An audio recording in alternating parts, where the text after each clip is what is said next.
오늘 하나님 말씀은 레위기서 9장 5절부터 8절의 말씀을 제가 봉독해 드리겠습니다. 레위기서 9장 5절에서 8절의 말씀입니다.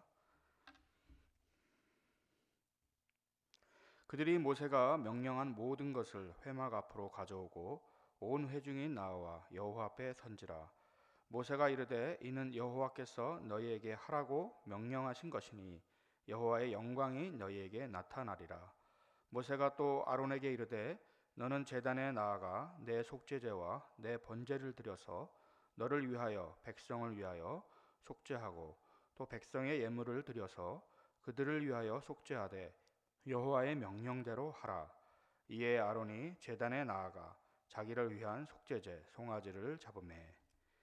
오늘 하나님의 말씀은 여호와의 명령대로 하라 라는 말씀으로 함께 은혜를 나누길 원합니다. 스포츠 브랜드 중에서 아마 모르시는 분이 없을 것 같은데 나이키라는 브랜드가 있지 않습니까? 거기 이전에 보면은 Just Do It 이런 로고를 한참 쓴 적이 있습니다. 우리나라 말로 해석하면은 그냥 그것을 해, 이 정도의 뜻이죠. Just Do It. 이 캠페인 슬로건을 만든 이후에 이 나이키가 매출이 몇 배가 뛰었다고 합니다. 그냥 그것을 해. 너무 복잡한 생각, 이것저것 따지지 말고 그냥 하라. 이러한 슬로건을 내걸었는데 우리들이 참 하나님 말씀을 많이 듣지만 주님의 역사가 우리 가운데 그 영광이 잘 드러내지 않는 경우가 바로 이렇게 바로 그것을 해야 할 텐데 이것저것 생각하고 우유부단한 모습 때문에 이런 일들이 일어나지 않는가 생각해 보게 됩니다. Just do it. 아마 우리 신앙에도 적용해 볼 가치가 있는 메시지라고 할 수가 있습니다. 오늘 그 레위기서는 법에 관한 말씀이 주를 이루고 있습니다. 그래서 그런지 마음 먹고 좀 성경을 읽다가 많은 분들이, 저도 그런 것 같아요, 레위기서에서 결심이 흔들리고 피곤해지는 그런 경험을 해보게 됐는데 계속 짐승 잡는 이야기, 피 이야기, 제사법, 음식 먹는 법, 문둥병 관련된 법, 아무튼 여러 가지 많은 법들이 나열되어 있습니다. 공부가 힘들지만 특별히 법을 공부하신 분들은 아시겠지만 쉽지가 않죠. 하나님은 왜 이렇게 법을 자세히 기록해 놓으셨을까? 아마 우리가 너네들이 알아서 잘 살아라 그렇다면 아마 이 세상이 지금처럼 이렇게 유지하지 못했지 않았을까, 진작 망했지 않았을까, 그런 생각을 해보게 됩니다. 왜냐하면 죄로 이미 세상이 어그러져 있기 때문에 법이 없으면 무질서로 아수라장이 될 것이 불보도 뻔하지 않겠습니까? 세상 법도 잘 알고 지키면 평안을 얻고 권위를 얻듯이 우리가 하나님의 법, 이 세상 법보다 더 위에 계신 이 하나님의 법을 우리가 잘 알고 지킨다면 우리는 하나님의 귀한 은혜와 복으로 평안한 삶으로 인도받게 될 줄로 믿습니다. 그런데 세상의 법과 하나님의 법은 좀 많이 차이가 있는 것 같습니다. 무슨 차이입니까? 세상 법을 보면은 인간들이 만들어서 그런지 몰라도 이기적인 것도 있고 또 틈이 많이 있습니다. 그래서 영화나 드라마 이런 데 보면은 법의 틈을 노리고 악당들이 그 법을 교묘히 이용해서 이득을 보는 그런 이야기들이 자주 나오지 않습니까? 나쁜 짓을 하고 있는데도 법에 걸리지 않는 그런 모습이 등장할 때가 있습니다. 교묘하게 법을 이용하는 것이죠. 그러나 하나님의 법은 결단코 그렇게 될 수 없다고 말씀하고 있습니다. 잠언 1장 27절 이하에 보면은 대저 너희가 지식을 미워하며 여호와 경외하기를 즐거워하지 아니하며 나의 교훈을 받지 아니하고 나의 모든 책망을 업신여겼음이니라. 그러므로 자기 행위의 열매를 먹으며 자기 꾀에 배부르리라. 하나님은 언제나 말씀하시기를 너네들이 심는 대로 거둔다 이렇게 말씀하고 있습니다. 현실 세계에서도 법을 피해서 요리조리 피해 다녀도 결국은 세상 말로 정의가 승리한다고 하듯이 하나님은 결단코 놔두지 않으시고 어느 순간인가 그것에 대해서 반드시 법에 대한 대가를 치르게 하시고 만다고 말씀하고 있는 것이죠. 그렇기 때문에 우리는 나는 법 없이도 산다, 이런 뭐 교만한 마음을 갖지 말고 늘 언제나 하나님 앞에서 우리는 예외 없이 죄인일 수밖에 없다는 고백을 하며 그 안에서 겸손한 모습으로 나아가야 될 줄로 생각하고 있는 것입니다. 로마서 말씀에서처럼 모든 사람이 죄를 범하였다 말씀했는데, 바로 의인은 없나니 하나도 없는 그러한 우리의 모습을 우리는 인정해야 한다는 것입니다. 오늘 본문에서도 모세는 너희에게 하라고 명령한 것은 명령대로 하라, 이렇게 말씀하고 있습니다. 오늘 그래서 말씀의 제목을 여호와의 명령대로 하라. 모세가 지금 하나님께서 제사법에 대해서 이제 여러 가지 설명을 하고 있는데, 딱 핵심은 그거죠. 이 모든 것을 너네들이 왜 이렇게 합니까? 이건 너무 불편하지 않습니까? 그렇게 따지지 말고 여호와의 명령한 것이니 명령대로 하라, 이렇게 말씀하고 있는 것입니다. 그래서 오늘 말씀을 통해 좀 깊이 나누고 싶은 것은, 우리가 신앙생활을 할 때 바로 할 때 여호와의 명령을 따를 때에 그 가운데 여호와의 영광이 나타난다고 말씀할 수가 있습니다. 하나님은 언제나 주님의 말씀에 행해지는 그 모습 가운데 역사하신다고 말씀하고 있는 것이죠. 꼭 100% 그렇다고 말씀할 수는 없지만 대부분 보면 초신자 때 하나님의 은혜와 기적을 많이 체험하는 것 같아요. 왜 그런가 보니까 순수하게 시키는 대로 그대로 하기 때문에 그런 것 같습니다. 세상 말로 머리가 커지고 좀 뭔가 좀 알게 되면 따지게 되죠. 저도 그런 것 같아요. 목사가 되니까 주님의 기적이나 은혜가 이전에 목사 이전에 그 초신자 때 경험했던 것보다는 훨씬 덜 이렇게 경험되는 것을 볼 수가 있습니다. 왜 그럴까? 주님의 말씀을 자꾸만 이리저리 따지고 생각하는 것이, 그것이 나쁜 것은 아니지만 자꾸만 그것 때문에 주님이 하라는 그 순종을 하지 못해서 하나님의 영광이 자꾸 드러나지 않는 그런 것을 보게 된다고 생각하는 것입니다. 주님의 말씀이 모두 이해가 되고 납득이 되고 공감이 되십니까? 믿음의 세계는 사실 이것을 뛰어넘기 때문에 주님이 말씀하시면 여호와의 명령대로 하라, 그때에 하나님의 기적과 은혜를 체험하게 될 줄로 믿습니다. 그래서 언제나 말씀에는 순종이 전제되어야 하는 것이죠. 예수님께서 병을 고치시고 기적을 일으키시고 놀라운 일들을 행하실 때마다 언제나 하신 말씀은 믿음대로 된다, 믿음을 보겠느냐, 이런 말씀을 하고 있다는 것입니다. 성도 여러분, 믿음이 있으면 순종할 수 있는 것입니다. 순종하는 가운데에 믿음이 드러난다고 말씀할 수가 있습니다. 우리 모든 성도 여러분이 믿음의 주인공이 되셔서 순종의 주인공들이 되셔서 주님의 영광에 복된 경험들이 풍성히 일어나길 축원합니다.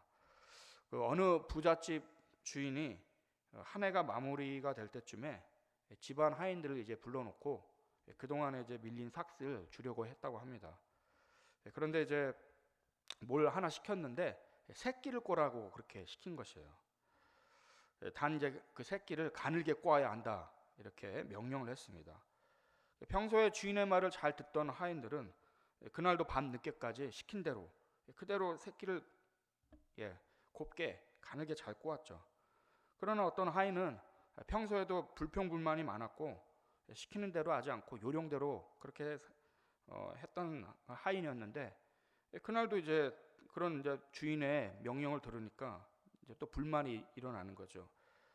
새해 이제 얼마 안 남았는데 마지막 날까지 일 시키는구만 하면서 이제 불평불만하면서 그날 밤에도 새끼를 꽁이 꼬았지만 시키는 대로 꼬았겠습니까?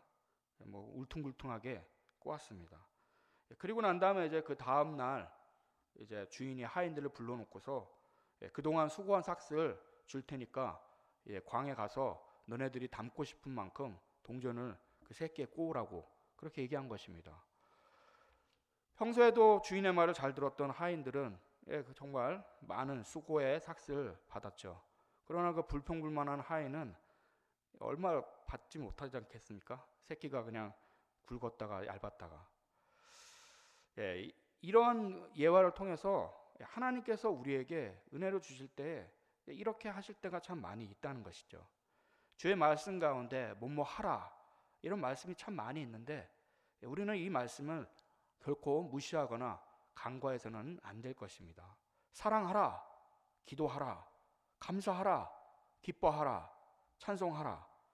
우리가 참 귀에 딱지가 될 정도로 많이 듣죠. 그러나 이 말씀들을 진정 순종할 때에 그때의 하나님의 영광과 은혜가 임하게 될 줄로 믿습니다. 오늘 특히 본문에는 하나님께 드리는 그 제사에 대해서 그 명령대로 하라고 말씀하고 있는데 우리는 늘 예배할 때에 이 하나님의 영광을 바라보면서 하나님이 원하시는 그 모습대로 예배를 해야 한다고 말씀하고 있습니다. 예배를 드리지만 하나님의 영광이 나타나지 않는 것은 바로 헛된 예배, 구약 표현에 의하면 헛된 제사죠. 주님이 기뻐받지 않는 그런 제사가 드려지고 있기 때문에 늘 그런 영광이 가린다는 거 우리는 알 수가 있는 것입니다. 왜 주님이 기뻐하지 않는 예배의 모습이 일어나는 것입니까? 오늘 단서가 그 본문 앞절에 나와 있습니다. 그 2절에 보시면은 이런 말씀을 하고 있습니다. 제가 잠깐 읽어보겠습니다. 아론에게 이르되 속죄제를 위하여 흠 없는 송아지를 가져오고 번제를 위하여 흠 없는 순양을 여호와 앞에 가져다 드리고. 흠 없는 것이 중요한 것입니다. 아론에게 이르되 속죄제를 위하여 흠 없는 송아지, 흠 없는 순양, 모두 흠 없는 제물이라는 것입니다. 그런데 이스라엘 백성들은 흠 없는 제물이 아닌 흠이 있는 제물을 많이 드렸다는 것이 성경에 계속해서 기록되고 있는 것입니다. 그래서 말라기의 말씀에 보면 이제 하나님이 이렇게 말씀하고 있어요. 말라기 1장 7절에서 8절의 말씀에 보면 너희가 더러운 떡을 나의 제단에 드리고도 말하기를 우리가 어떻게 주를 더럽게 하였나이까 하는도다. 이는 너희가 여호와의 식탁은 경멸히 여길 것이라 말하기 때문이라. 만군의 여호와가 이르노라 너희가 눈먼 희생 제물을 바치는 것이 어찌 악하지 아니하며 저는 것 병든 것을 드리는 것이 어찌 악하지 아니하냐. 이제 그것을 너희 총독에게 드려보라. 그가 너를 기뻐하겠으며 너희 총독에게 드려보라. 그가 너를 기뻐하겠으며 너를 받아주겠느냐. 우리는 보이지 않는 하나님에게 시간마다 예배를 하지만 오늘 이 말라기의 말씀처럼 우리가 그렇게 예배하고 있지는 않는지 살펴봐야 하는 것입니다. 이스라엘 백성들은 제물에 대해서 너무 쉽게 생각한 것 같습니다. 어차피 죽일 제물이니까 죽으면 병들었던 다리가 절든 상관없다는 그런 생각 때문에 그런 예물을 하나님 앞에 드렸던 것이죠. 오히려 이제 가치가 있는 제물은 자기네들이 팔아야 되니까 하나님 앞에 드리는 예물은 죽일 제물이기 때문에 그런 생각을 갖고 드렸는데 그들이 잃어버린 것이 무엇입니까? 이 제물이 지금 누가 받느냐가 이것을 잃어버린 것이죠. 우리는 하나님이 원하시는 법이 아닌 자기 편리를 따라 드리는 이스라엘 백성들의 모습을 잘 좀 깨달아 보아야 할 것입니다. 여기에 제물의 진정한 의미가 무엇인지, 그 제물을 누가 받으시는 것인지 우리는 살펴야 하는 것이죠. 제물은 곧 나를 상징하는 것입니다. 내가 죄 때문에 죽어야 되는데 그 제물이 대신 죽는 것이죠. 하나님은 거룩하시기 때문에 언제나 깨끗한 것을 좋아하십니다. 오늘 여호와의 명령대로 하라. 우리는 흠없는 제물, 우리가 정말 진정으로 하나님 앞에 온전한 제물이 되어 예배를 올려드릴 때 하나님께서 기뻐 받으실 줄로 믿습니다. 얼마 전에 인천의 그 수돗물에 유충이 있다고 계속 시끄러웠는데 물 하나도 더러운 물을 사람들은 마시기 싫어하죠. 하나님은 어떠시겠습니까? 하나님은 거룩하시고 정말로 죄가 없으신 정결하신 분이신데 그분 앞에 나아갈 때 우리가 진정한 흠없는 제물이 되어 나아가야 할 텐데 우리 자신들이 그런 것들을 잘 생각하지 못할 때가 많다는 것입니다. 그래서 히브리서 9장 12절에 보면 염소와 송아지에 필요하지 아니하고 오직 자기의 피로 영원한 속죄를 이루사 단번에 성소에 들어가셨느니라. 염소 항소의 피와 및 암송아지의 죄를 부정한 자에게 뿌려 그 육체를 정결하게 하여 거룩하게 하거든 하물며 영원하신 성령으로 말미암아 흠 없는 자기를 하나님께 드린 그리스도의 피가 어찌 너희 양심을 죽은 행실에 깨끗하게 하고 살아계신 하나님을 섬기게 하지 못하겠느냐. 바로 예수님을 통해서 우리는 속죄함을 받고 흠없는 제물로 나아갈 때에 하나님은 우리의 예배를 받으신 줄로 믿는 것입니다. 로마서 12장 1절에서 그래서 그러므로 형제들아 내가 하나님의 모든 자비하심으로 권하노니 너희 몸을 하나님이 기뻐하시는 거룩한 산 제물로 드리라. 이는 너희가 드릴 영적 예배니라. 성도 여러분, 우리가 드려지는 예배, 언제나 예수 십자가의 그 보혈의 피의 공로로 말미암아 우리는 깨끗함을 믿고 죄 사함을 받으며 흠없는 제물로 주님께 드려져야 할 것입니다. 이때 하나님께서는 우리의 예배를 기뻐 받으시고 진정한 영광이 우리 가운데 임하게 된다고 말씀하고 있는 것입니다. 그러므로 형제들아 우리가 예수의 피를 힘입어 성소에 들어갈 담력을 얻었나니. 언제나 우리의 제사에 이제는 정말 신약의 이 시대에 은혜의 시대죠. 예수님의 피의 그 보혈의 공로로 말미암아 우리는 주님을 만날 수 있는, 주님을 예배할 수 있는 귀한 모습이 되는 줄로 믿는 것입니다. 이처럼 예수 그리스도의 피로 말미암아 이제 은혜 가운데 우리는 새롭게 하는 삶으로 감사하며 진정한 하나님이 기뻐 받으실 예배를 드리도록 힘써야 하는 것입니다. 그런데 오늘 이제 읽지 않은 본문이 있지만 레위기 10장 1절에 보면 이렇게 명령대로 하라고 했는데도 하지 않았을 때에 낭패를 보는 경우로 보여주고 있는 것이죠. 레위기 10장 1절에 보면은 아론의 아들 나답과 아비후가 각기 향로를 가져다가 여호와께서 명령하시지 아니하신 다른 불을 담아 여호와 앞에 분향하였더니 불이 여호와 앞에서 나와 그들을 삼킴에 그들이 여호와 앞에서 죽은지라. 분명히 하나님께서 명령대로 하라고 한 그대로 하지 않았기 때문에 이 모세와 아론 그 후계자들이 될 사람들이죠. 나답과 아비후가 결국은 죽음에 이르는 참 억울한 일을, 어처구니 없는 일을 당하고 만 것이죠.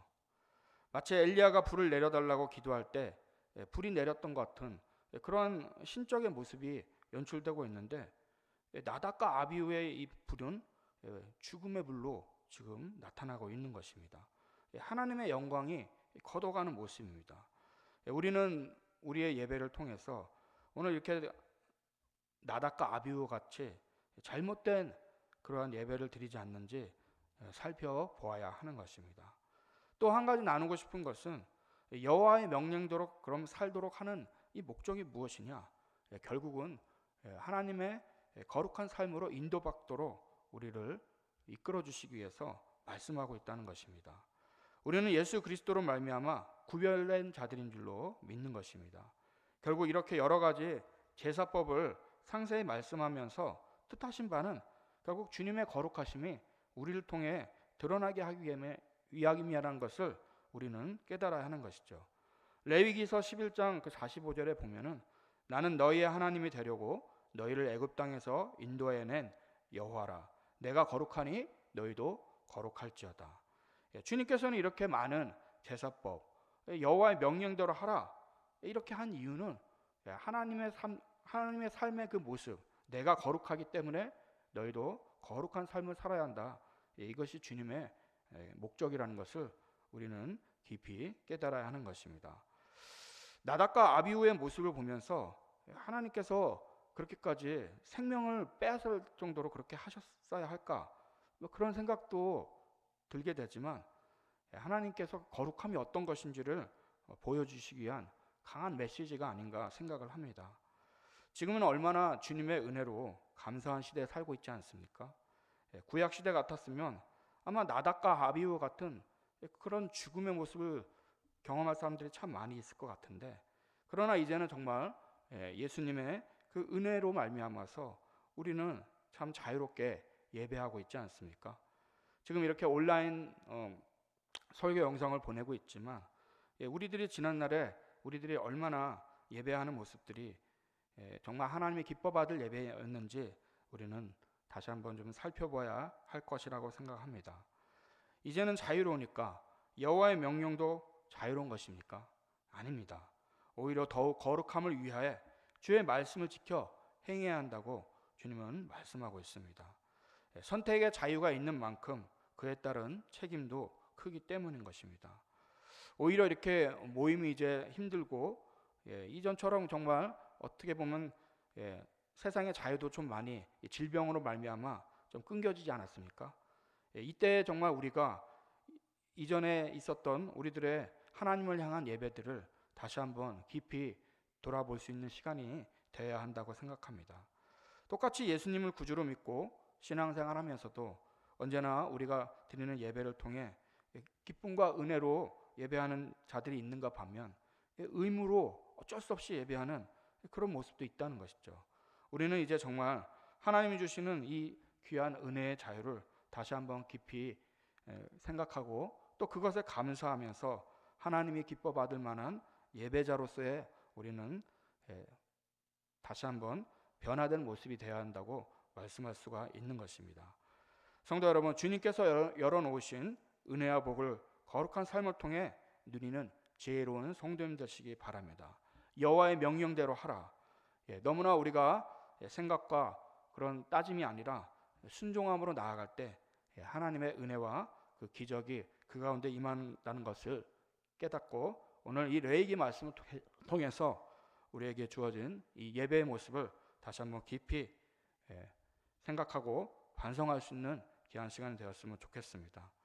이런 주님께서 열어놓으신 은혜와 복을 거룩한 삶을 통해서 누릴 때에 하나님의 은혜와 축복이 우리 모두에게 임한다는 사실을 기억하고 모두가 이 은혜의 길에 동참하는 축복된 성도님 되시길 진심으로 부탁을 드리겠습니다.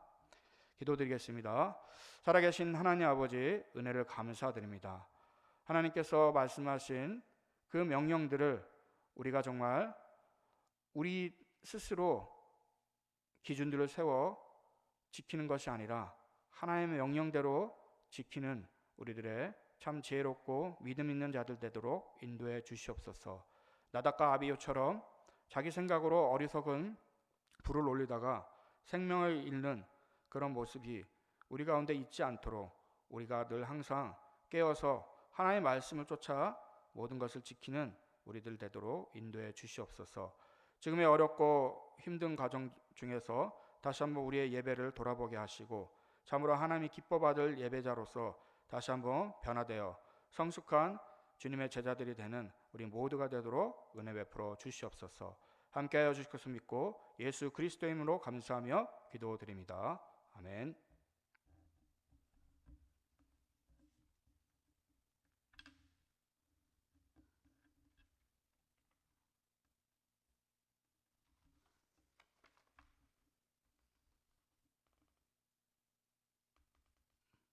목사님.